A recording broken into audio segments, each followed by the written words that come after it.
99% لوگوں کو صلاۃ التسبیح نماز پڑھنے کا طریقہ پتہ نہیں ہے۔ کیا آپ کو ہی پتہ نہیں ہے؟ تو چلیے جانتے ہیں اس مختصر سی ویڈیو میں۔ صلاۃ التسبیح میں کل 4 رکعات ہوتے ہیں، جس میں ہر رکعت میں 75 مرتبہ یہ کلمات پڑھنے ہوتے ہیں: سبحان اللہ والحمد للہ ولا الہ الا اللہ واللہ اکبر۔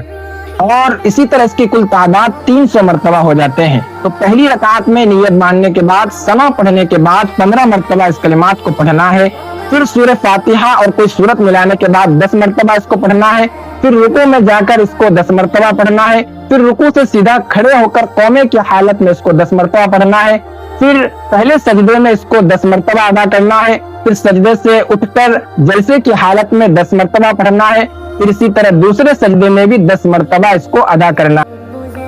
اسی طرح دوسری، تیسری اور چوتھی رکعات میں بھی سورہ فاتحہ سے پہلے 15 مرتبہ وہ کلمات ادا کر لیں اور باقی ہر ارکان کو پہلے رکعت کی طرح ادا کریں۔ ویڈیو کو سیو کر لیں اور ان لوگوں تک ضرور پہنچائیں جن کو صلاۃ التسبیح نماز پڑھنے کا طریقہ پتہ نہیں ہے۔